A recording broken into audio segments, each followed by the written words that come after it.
127 Chinese warships deploy across the first island chain. 8 U.S. carrier strike groups converge on contested waters. $18 trillion in global trade routes hang in the balance. The Pacific stability that lasted 80 years just shattered in 96 hours. 2:34 a.m. Pacific Standard Time. The South China Sea erupts into the largest naval deployment since World War II. Not a single battle. A cascading series of confrontations across 2,400 miles of ocean. China isn't invading Taiwan. Not yet. They're doing something more dangerous. They're asserting control over the entire Western Pacific. Every shipping lane, every trade route, every maritime boundary, all of it simultaneously. At 2:47 a.m., Chinese Coast Guard vessels surround a Japanese oil tanker 140 miles southeast of Okinawa. International waters, legal transit. The tanker is carrying 2 million barrels of crude to Japan. $156 million in cargo. 8 Chinese vessels form a cordon. They don't board, they don't fire. They just stop the tanker from moving. The captain radios for help. Japanese Maritime Self-Defense Force is 4 hours away. The tanker sits dead in the water, waiting. This is happening in 23 locations simultaneously. Chinese vessels intercepting commercial shipping, not in Chinese waters, in international waters, tankers, container ships, bulk carriers, every vessel bound for Japan, South Korea, Philippines, Vietnam. All stopped, all detained without legal authority, all held at sea while their cargoes depreciate and schedules collapse. What's China's endgame here? Type A for economic warfare, Type B for military intimidation, Type C for both. The answer is both. Beijing is demonstrating that freedom of navigation exists only with their permission. That international law matters only when they choose to honor it. That the Western Pacific belongs to China regardless of what treaties or conventions say. At 4:23 a.m., USS Ronald Reagan receives orders. Proceed to intercept Chinese forces harassing Japanese tanker.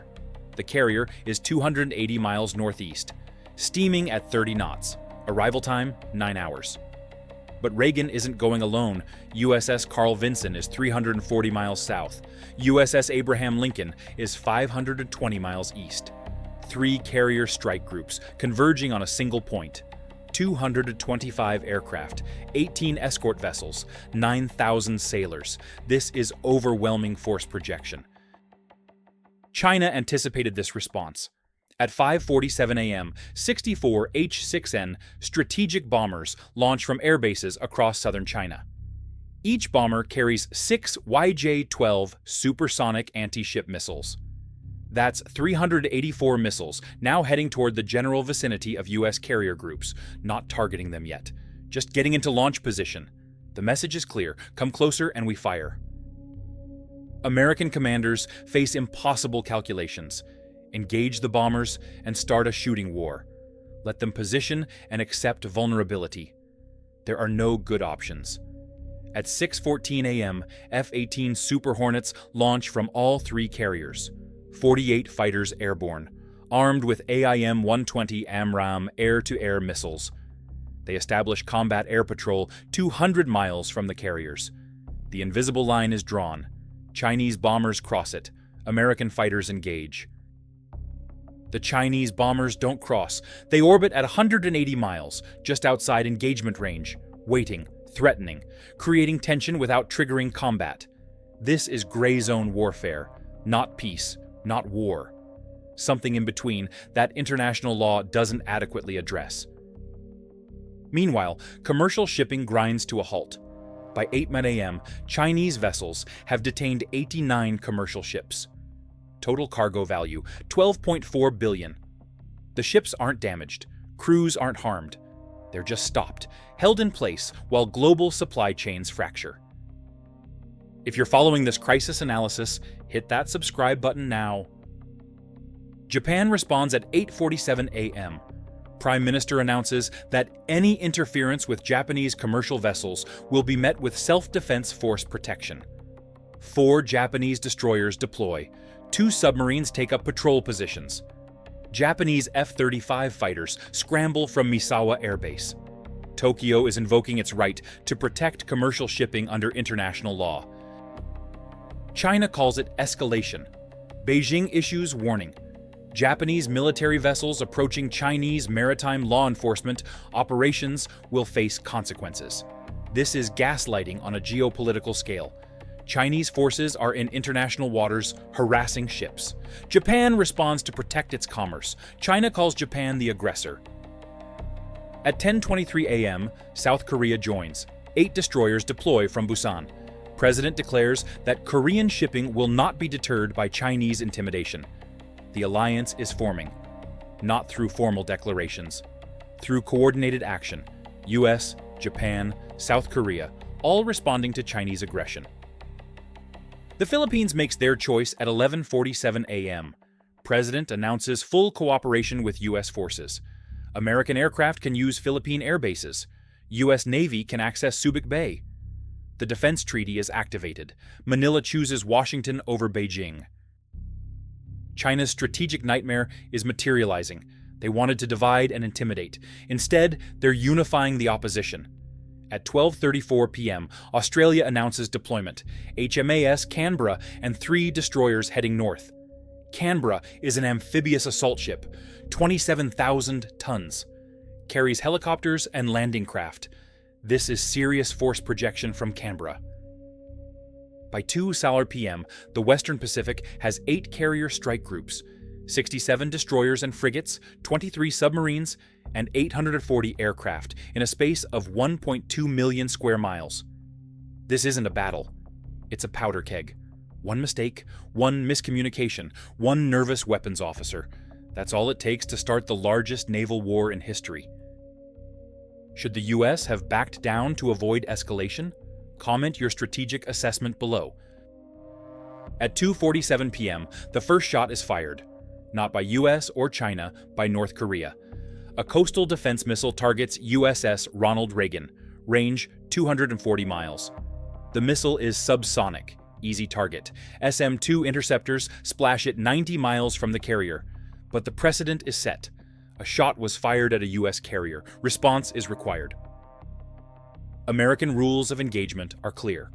Attacks on U.S. forces are met with overwhelming retaliation.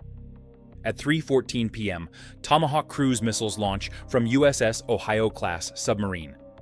48 missiles targeting North Korean coastal defense sites. The installations that fired on Reagan are priority targets. Flight time, 37 minutes. China faces a choice: defend North Korea or stay neutral. Beijing chooses neutrality. They don't activate air defenses to intercept American missiles flying over North Korean territory. They let the strikes proceed. Pyongyang is abandoned. The message is brutal. You're useful when convenient, disposable when not.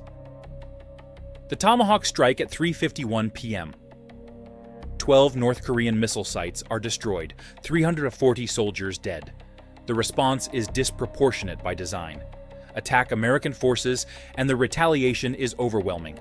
North Korea learns this lesson expensively. But the crisis isn't over. At 4:23 p.m., Chinese submarines are detected, approaching U.S. carrier positions. Virginia-class attack subs track them passively. 4 Type 093 nuclear attack submarines, each carrying 18 YJ-18 anti-ship missiles. Torpedo range. This is the most dangerous moment yet. American submarine commanders have authorization to fire if threatened. Chinese submarines approaching within 20 miles of carriers constitutes a threat. The submarines are at 24 miles. They're not yet in the engagement zone, but they're close. 1 more mile and American torpedoes launch. The Chinese submarines stop at 22 miles. They maintain position, not retreating, not advancing, just demonstrating presence, proving they can approach American carriers, showing that China has options. The psychological warfare is sophisticated. At 5:47 p.m., a breakthrough happens. Not military, diplomatic. U.S. Secretary of State calls Chinese foreign minister. The conversation is direct. Both nations are hours from war. Neither wants it. Both need an off-ramp. The negotiation begins. China demands recognition of maritime security zones. US demands release of detained commercial vessels. Both sides need something to call victory. At 7:34 p.m., an agreement emerges. China releases the detained ships. US acknowledges Chinese concerns about maritime security without endorsing them. Both sides claim success. Neither admits defeat. This tactical analysis requires serious research time. Give this video a thumbs up if you value the depth. By 8 p.m., Chinese vessels begin releasing commercial ships. 89 vessels resume their voyages. Billions in cargo start moving again. The immediate crisis de-escalates. But nothing is resolved. The fundamental question remains: who controls the Western Pacific? The answer used to be international law controls it. Freedom of navigation, rights of passage, sovereign waters versus international waters, clear rules, respected boundaries. That world is gone. China demonstrated they can disrupt it whenever they choose. That 127 warships can shut down $18 trillion in annual trade. That international law only matters if someone enforces it. America demonstrated their response. 8 carrier strike groups, allied coalition, overwhelming force projection, the capability to contest Chinese actions anywhere in the Western Pacific. But at what cost? Maintaining constant carrier presence is expensive, exhausting, unsustainable long-term. The strategic picture is transformed. Pre-crisis, the Pacific was stable through American dominance. Post-crisis, the Pacific is contested space. China proved they can challenge American control. America proved they can counter Chinese challenges. Neither side won. Both sides lost the peace. Global shipping companies face new calculations. Routes through the South China Sea are no longer guaranteed safe. Insurance rates spike 340%. Some companies reroute around Indonesia. Adds 7 days to transit time. Increases costs 23%. Those costs pass to consumers. Inflation spikes globally. Asian nations make hard choices. Do they align with China and accept economic integration but political control? Or align with America and accept security but potential Chinese retaliation? The choices aren't clean. Most nations try to balance. Maintain economic ties with China, security ties with America. But crisis forces choices. Balancing becomes impossible. Japan increases defense spending to 3% of GDP. South Korea accelerates F-35 acquisitions. Philippines expands U.S. base access. Australia commits to nuclear submarine development. The arms race is accelerating.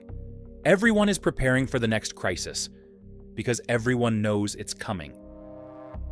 China draws different lessons. They proved they can disrupt Western Pacific shipping. They forced American carrier response. They demonstrated that American dominance isn't absolute. Beijing sees validation of strategy. Next time, they'll push harder, take more risks, challenge more aggressively. American military planners see vulnerability. 8 carriers sounds impressive until you realize China can concentrate force faster. They're close to their bases. American carriers steam from Hawaii, San Diego, Japan. Response times favor China. Geography matters. America's Pacific dominance depends on forward presence. But forward presence exposes carriers to Chinese missiles. The submarine warfare dimension is terrifying. Both nations have nuclear attack submarines. Both can sink carriers. Both can disrupt commerce. Neither can prevent the other from operating. Mutual vulnerability creates instability. One submarine commander's mistake triggers escalation nobody controls. Was this crisis inevitable, or could it have been prevented? Leave your analysis in the comments. Taiwan watches nervously. This crisis wasn't about them. But the next one might be. China demonstrated ability to shut down Pacific shipping. That's relevant to Taiwan. An invasion requires sea control. China just proved they can contest it. But they also proved America can respond with overwhelming force. The calculation remains uncertain. Russia sees opportunity. American forces committed to Pacific means fewer resources for Europe. Moscow considers whether this is the moment to pressure NATO's eastern flank. The multipolar world isn't theoretical anymore. It's operational reality. The economic consequences ripple globally. Chip production depends on Asian supply chains. If those chains are disrupted, everything from smartphones to cars to data centers stops. The modern economy is built on Pacific stability. That stability is shattered. At 10 p.m., both American and Chinese forces begin withdrawing. Carriers return to patrol stations. Chinese submarines return to bases. Bombers land. The crisis de-escalates physically, but psychologically, everything changed. Both sides know war is possible. Both sides experienced how fast peace becomes conflict. Both sides understand the Pacific is no longer stable. The detained ships resume voyages. Global shipping slowly recovers. Insurance companies calculate new risk premiums. Economists project inflation impacts. Military analysts write reports. Diplomats work on frameworks to prevent recurrence. But everyone knows the framework will fail, because the fundamental conflict is unresolved. China believes the Western Pacific is their sphere of influence. Historical claims, geographic proximity, rising power. They won't accept American dominance forever. America believes in freedom of navigation, international law, alliance commitments. They won't concede the Pacific to Chinese control. These positions are incompatible. Conflict is inevitable. Support this channel by subscribing. This level of geopolitical analysis is rare. The crisis lasted 20 hours, from first detained ship to negotiated release. In those 20 hours, the world changed. The post-World War II Pacific Order ended. American unipolarity in Asian waters ended. The era of contested Pacific began. Every future crisis will be measured against this one. Every escalation will reference these 20 hours. To those who thought Pacific stability was permanent, November 8, 2026 answered that assumption. Stability requires enforcement. Enforcement requires presence. Presence requires capability. Capability requires will. When one power challenges and another responds, stability shatters. The Pacific is no longer stable, it's contested, and contested spaces become battlefields. What surprised you most? China's boldness, American response, Allied unity, or how close we came to shooting war? Drop your analysis below. How should America adjust strategy? More forward presence? Different alliances? Economic pressure? Your strategic perspective matters. If you made it this far, you understand geopolitics at a level most analysts don't achieve. Like, subscribe, hit that bell. Share this with anyone who needs to understand why the Pacific will never return to pre-crisis stability. The crisis ended, but the conflict continues. Tomorrow, we analyze what happens when both superpowers realize the Pacific isn't big enough for both their ambitions. The military lessons are sobering. China coordinated 127 warships across 2,400 miles simultaneously. That's sophisticated command and control. This isn't a regional power anymore. This is a near-peer competitor with global ambitions. America demonstrated they can surge 8 carrier strike groups to a crisis zone within hours. That's unmatched power projection, but operating a carrier strike group costs $6.5 million per day. 8 groups for 20 hours? $43 million sustainable short-term, unsustainable long-term. The submarine dimension is most concerning. Both nations have approximately 60 nuclear attack submarines. Both can operate globally. Both can sink carriers. Both can disrupt commerce. Neither can prevent the other from operating. This creates mutual vulnerability that has no solution. Detection technology improves. Stealth technology improves. They're in an endless race where nobody wins. Commercial shipping faces permanent changes. Pre-crisis, companies assumed Pacific routes were safe. Post-crisis, none of that is true. Insurance companies charge premium rates for South China Sea transit. Some companies avoid the area entirely. Rerouting adds time and cost that ripple through global economy. Technology supply chains are particularly vulnerable. Taiwan produces 92% of advanced semiconductors. If Taiwan Strait becomes contested, chip production stops.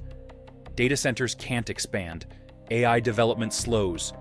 Modern economy grinds to halt. Energy routes are equally critical. Middle Eastern oil flows to Asia through the South China Sea, 15 million barrels per day. If that route is disrupted, Asian economies collapse. Japan, South Korea, Taiwan, Philippines all depend on this energy. China knows this. It's leverage. In any future crisis, energy becomes a weapon. The alliance structures are crystallizing. For decades, Asian nations tried to balance between US and China. Economic ties with Beijing. Security ties with Washington. That balance is collapsing. Crisis forces choices. Japan, South Korea, Philippines, Australia chose America. They committed forces, activated treaties, proved alignment. That won't be forgotten in Beijing. Some nations chose differently. Malaysia stayed neutral. Indonesia issued statements but no action. Thailand maintained careful ambiguity. These nations hope to preserve economic ties with China while not alienating America. But neutrality becomes harder as tension increases. Future crises will pressure fence-sitters to choose sides. The nuclear dimension lurks beneath everything.